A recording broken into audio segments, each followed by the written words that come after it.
super shy, but wait a minute. Assalamualaikum warahmatullahi wabarakatuh. Halo semua, selamat datang kembali di podcast Cerita Hidupku. Aku Anggi Melati, dan seperti biasa aku akan membagikan pengalaman hidup yang mungkin kamu juga pernah mengalami.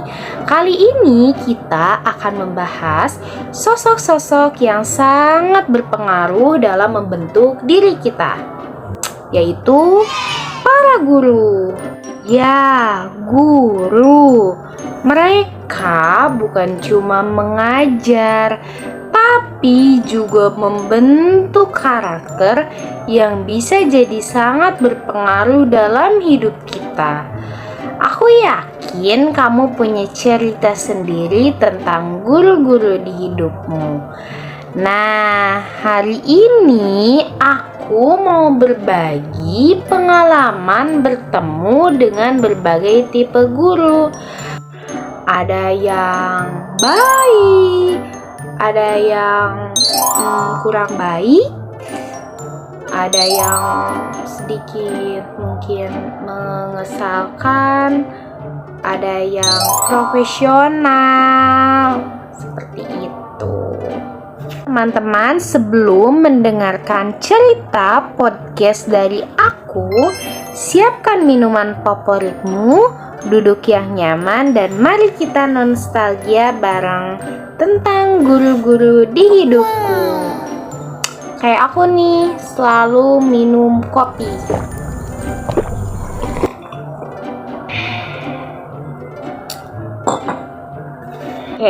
Aku mulai bercerita tentang guru yang menyebalkan terlebih dahulu ya.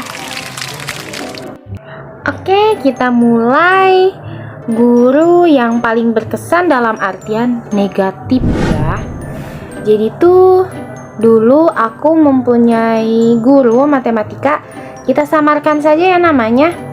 Kita samarkan dengan sebutan nama Bu Siska ya. Jadi biar tidak ada yang tahu seperti itu. Nah, dulu tuh aku punya guru yang namanya Bu Siska. Itu beliau mengajar matematika. Jadi tuh kalau misalkan inget metode ajar beliau itu kayak gitu. Sampai sekarang kayak aduh gitu. Jadi gini, Bu Siska ini itu tipe guru yang kalau metode mengajar itu merasa yang paling baik. Padahal demi apapun ya, cara beliau menjelaskan itu kayak gak jelas, kayak gak paham gitu. Soalnya metode ajarnya seperti ini.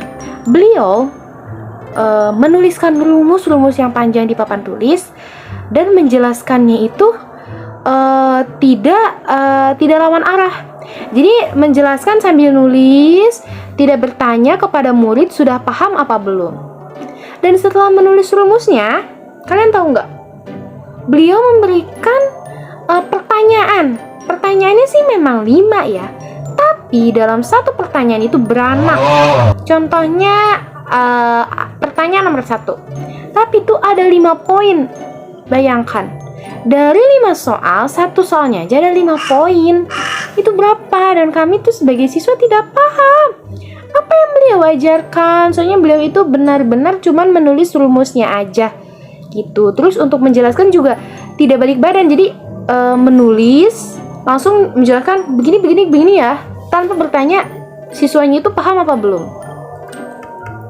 Jadi ada satu momen yang bikin aku trauma sampai sekarang. Jadi waktu itu aku memberanikan diri untuk bertanya. Jadi waktu itu aku benar-benar belum paham soal integral.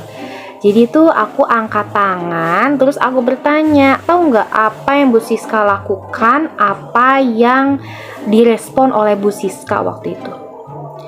Jadi tuh beliau itu langsung menghela napasnya panjang. Terus kayak natap aku tuh kayak, aku tuh merasa manusia yang paling bodoh. Soalnya beliau bilang kayak gini, kamu ini memang tidak berbakat di matematika, lebih baik fokus ke pelajaran lain saja. Pas mendengar ya kalimat itu di depan umum, di depan teman-teman gitu, aku tuh kayak ngerasa jadi benci sama matematika sampai sekarang aku kuliah. Padahal aku jurusannya akuntansi kan, tapi kayak selalu mumet duluan.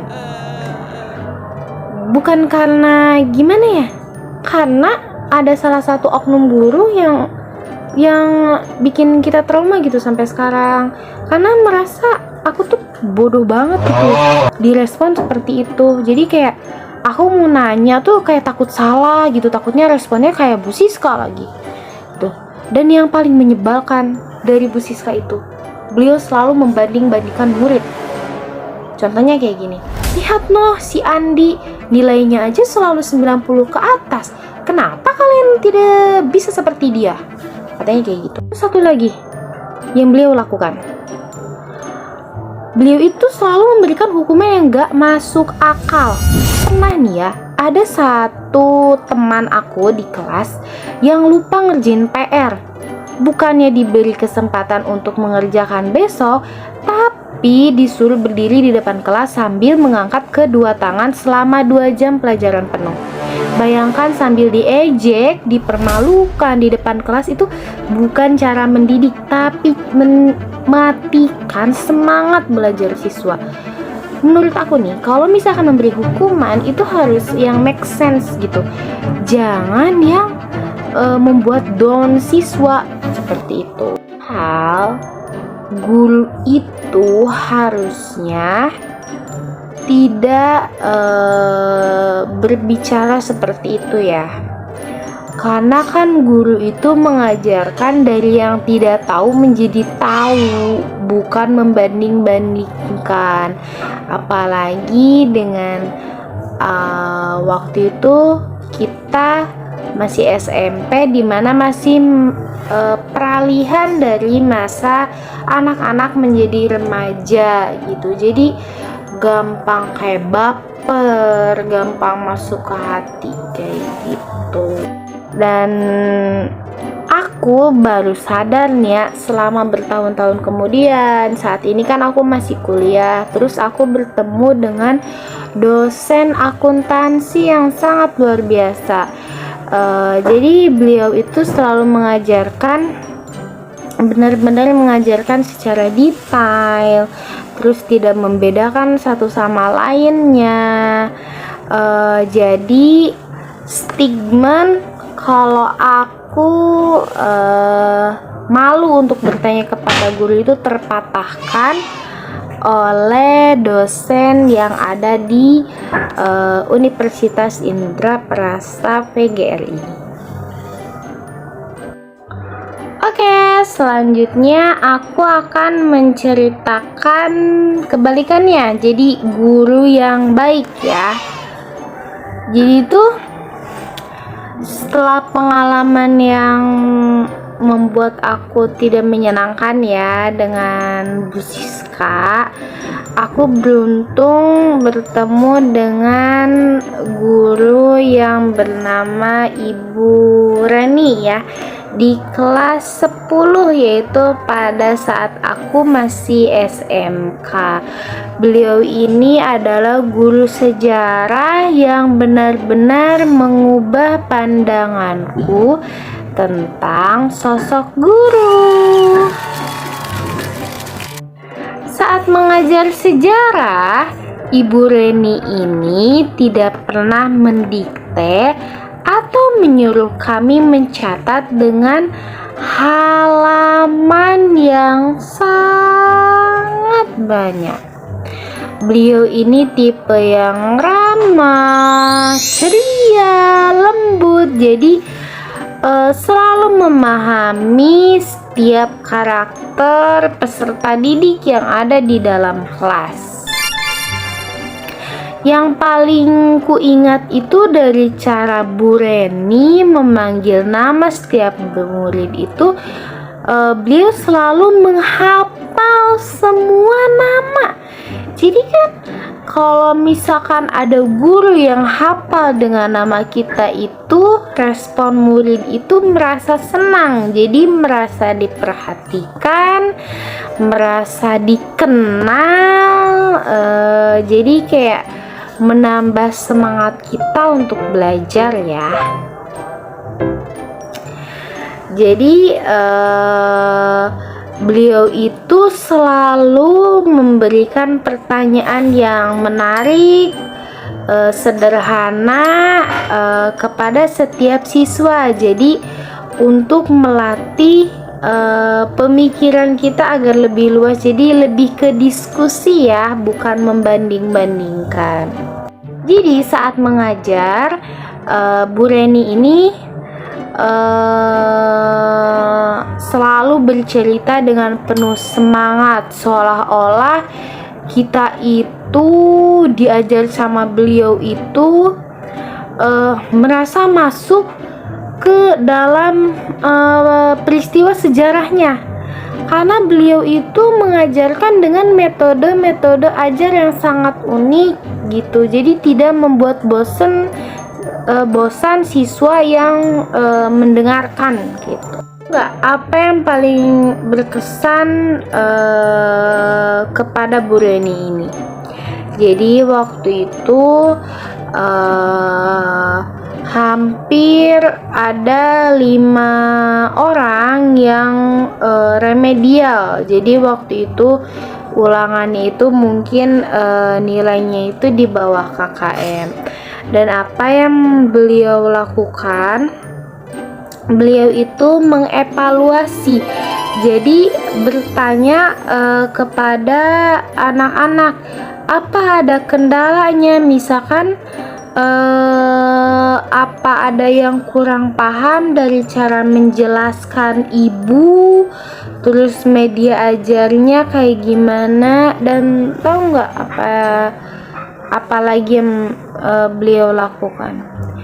Beliau memberikan les tambahan kepada kami. Jadi setelah pulang sekolah itu kami ada waktu 20 menit atau enggak 25 menit untuk tambahan belajar dari beliau. Jadi itu beliau tuh benar-benar mengajarkan dari yang tidak bisa menjadi bisa, seperti itu.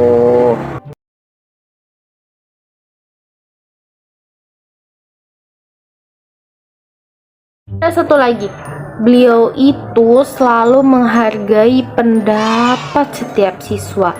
Jadi pendapat siswa itu kan berbeda-beda, ada yang masuk konteks, ada yang kayak asal bunyi aja gitu. Tapi beliau itu tetap menampung gitu, responnya juga enak, baik. Terus kalau misalkan ada yang kurang, beliau itu selalu menambahkan, terus selalu memperbaiki tanpa menyinggung perasaan si siswa. Dan di luar kelas pun Bu Reni ini sangat suportif ya. Jadi waktu itu ada salah satu temanku yang melakukan lomba debat antar sekolah.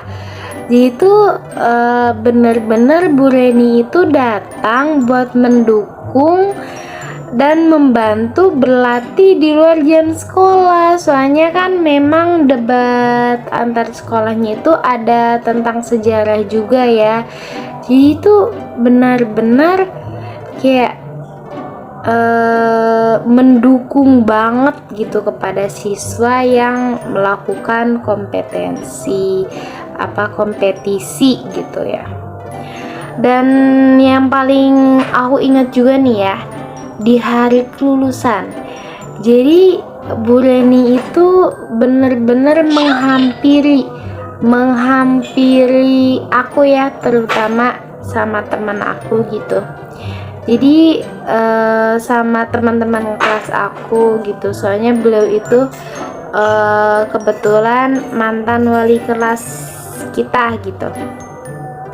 Yaitu datang nih, beliau memberikan selamat, terus memberikan doa juga, terus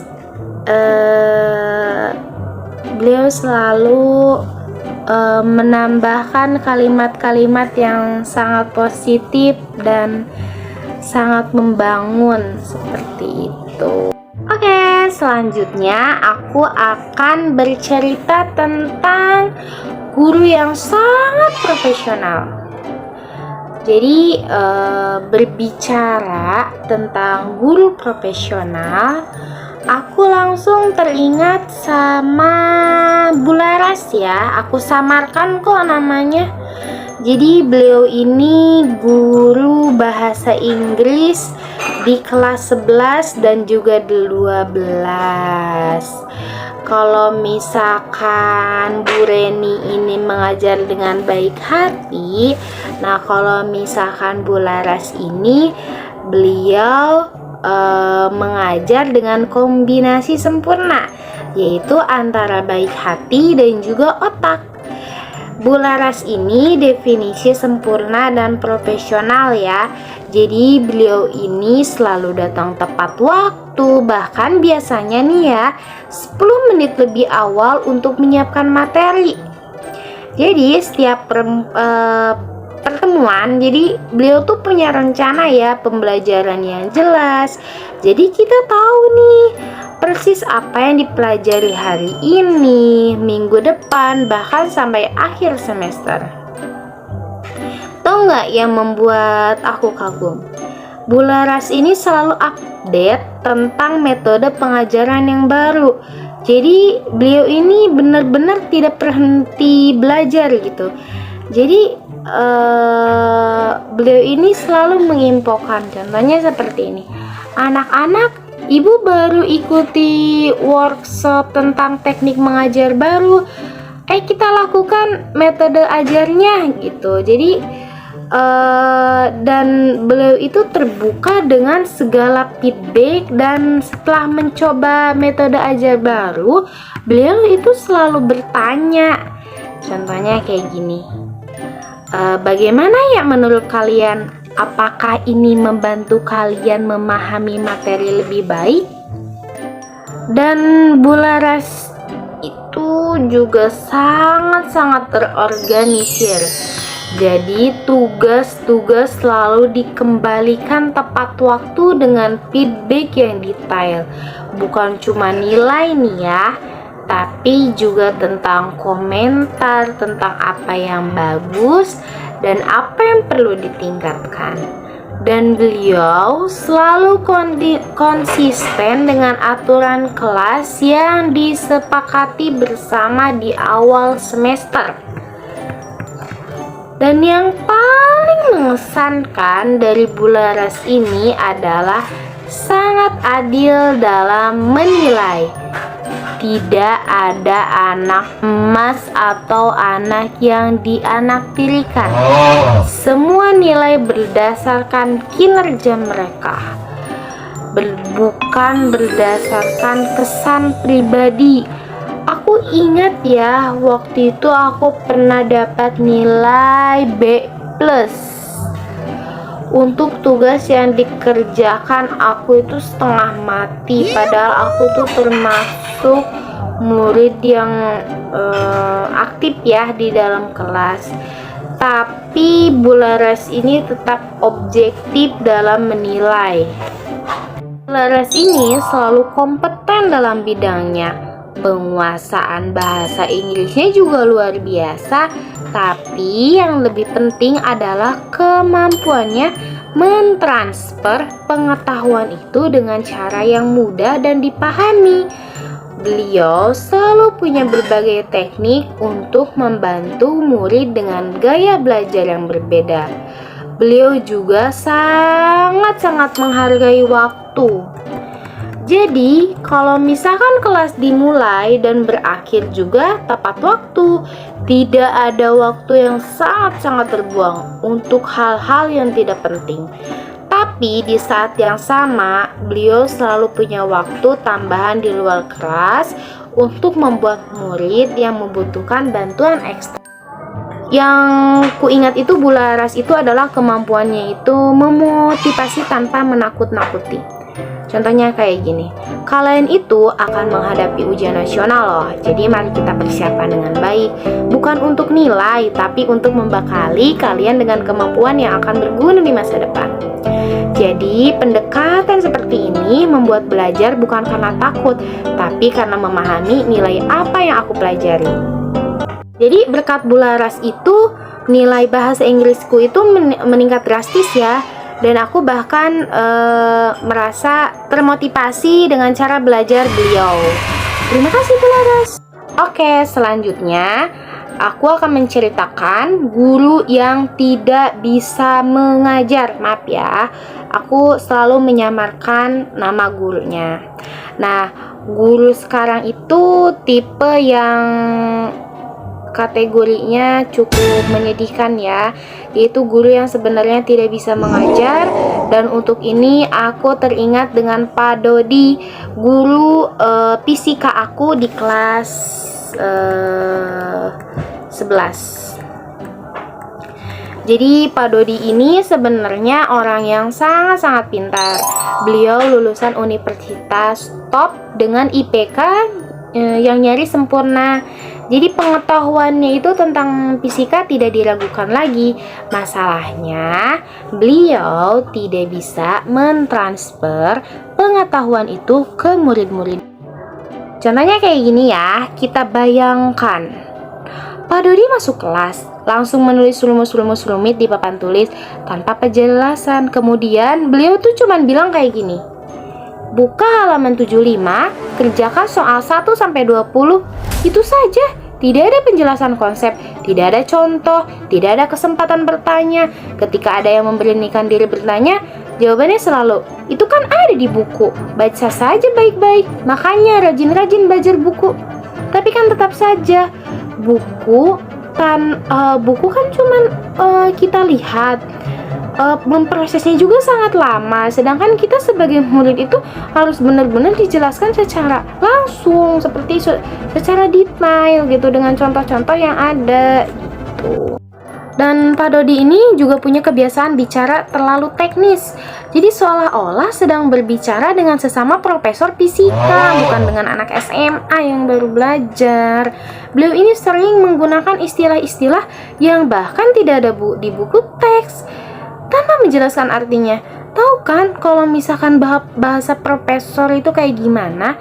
Harusnya kan dibedakan bagaimana cara berbicara dengan anak SMA. Kayak gitu. Tahu nggak yang lebih parah nih dari Pak Dodi? Itu tidak punya passion mengajar ya. Beliau itu mengajar seperti sedang menjalankan hukuman, bukan profesi yang dia cintai. Tidak ada semangat, tidak ada upaya untuk membuat materi menarik. Beliau itu hanya datang menjelaskan, atau lebih tepatnya itu cuma membaca materi, memberi tugas lalu pergi, menuntut, itu aja. Terus Pak Dodi juga tidak pernah peka terhadap suasana kelas. Beliau itu terus menjelaskan meskipun nih sebagian besar murid sudah kebingungan atau bahkan tertidur. Tidak ada upaya mengecek pemahaman atau mengubah metode jika ternyata tidak efektif. Apa yang lebih lucu? Jadi waktu itu ada murid yang gak paham. Pak Dodi sering menyalahkan muridnya. Kalian ini tidak memperhatikan atau bagaimana sih? Dia tuh selalu berkata seperti itu. Padahal kami semua berusaha memperhatikan, tapi cara beliau menjelaskan itu yang sulit itu. Aku ingat betapa frustasinya belajar untuk ujian fisika. Semua anak di kelasku itu belajar mandiri atau ikut les tambahan. Pak Dodi ini seperti tidak ada bedanya dengan tidak punya guru fisika sama sekali. Pengalaman dengan Pak Dodi itu mengajarkan bahwa menjadi pintar tidak otomatis membuat seseorang jadi guru yang baik. Jadi mengajar adalah keterampilan tersendiri yang membutuhkan lebih dari sekedar penguasaan materi, butuh komunikasi, empati, dan keinginan tulus untuk membantu orang lain mengajar. Oke teman-teman, setelah kita melakukan podcast tentang menceritakan tipe-tipe guru yang sudah kita jumpai nih, sudah aku jumpai. Kali ini aku akan mempraktikkan guru yang profesional di dalam kelas dan guru yang tidak bisa mengajar di dalam kelas. Jadi, yuk kita simak video berikut ini. Halo teman-teman, perkenalkan ini adalah Ibu Laras, guru profesional bahasa Inggris. Mari kita bergabung di kelas Ibu Laras. Baik teman-teman, karena ini masih dalam keadaan COVID-19, jadi untuk pembelajarannya itu daring ya, seperti biasa. Baik, good morning everyone. Today we are going to discuss conditional sentence, but first let's check your homework from yesterday. Any question before we start? Sorry miss, if I had superpowers, I would fly.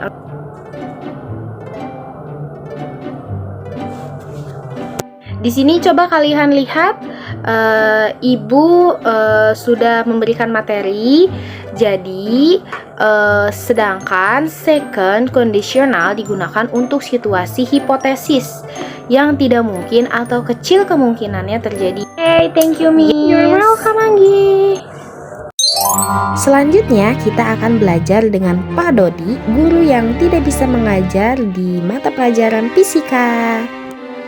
Mari kita masuk ke kelas Pak Dodi secara bersama-sama. Pak Dodi sudah memasuki kelas, tetapi beliau tidak pernah mengucap salam. Oke, sudah on cam semua? Kita mulai ya. Buka buku halaman 95. Hari ini kita akan membahas hukum termodinamika. Di sini saya sudah menuliskan rumus-rumus yang sudah saya kirimkan di grup WA ya. Coba rumusnya kalian catat. Pak, saya mau bertanya Pak. Boleh dijelaskan maksud dari simbol delta H dalam rumus itu apa ya? Oke. Delta H entapi. Sudah, lanjut ke rumus berikutnya. Ini apa sih ya ampun, gak paham. Oh my god, tidak. Males banget nih kalau pelajaran beliau. Kenapa sih harus banyak tugas? Gak dijelasin lagi. Oke, kerjakan latihan halaman 97 nomor 1 sampai 25, kumpulkan besok. Pak, nomor 10 sampai 25 kan belum dibahas materinya. Kok udah ada soal aja, Pak? Ya dipelajari dulu di rumah, kan ada bukunya. Saya mau ke ruang guru sebentar, kalian kerjakan dalam kelompok. Saya tidak mau tahu, besok sudah ada di meja kantor saya. Dan yang tidak mengerjakan, nilai akan saya kurangi dan akan terancam nilai di bawah KKM. Jadi tolong kerjasamanya. Saya tinggal ya. Saya tutup Gimit malam ini. Nah, setelah tadi mendengar podcast dari pengalaman yang sudah aku ceritakan, terus dari praktek yang seadanya biar menambah kesan seru ya. Jadi kita refleksi bareng-bareng. Jadi setelah bertemu nih dengan guru-guru dengan tipe yang berbeda-beda, jadi aku sangat berpikir tentang pendidikan dan peran guru dalam membentuk generasi di masa depan. Dari Bu Siska, aku belajar betapa besar dampak kata-kata dari sikap guru terhadap psikolog murid. Seorang guru bisa menumbuhkan atau justru mematikan minat belajar hanya dengan cara mereka berinteraksi dengan muridnya. Dan dari Pak Roni, aku belajar bahwa hubungan Guru dan murid yang baik dibangun di atas rasa saling menghargai dan kepercayaan. Guru terbaik adalah mereka yang melihat potensi dalam diri muridnya, bahkan ketika si murid sendiri belum melihatnya.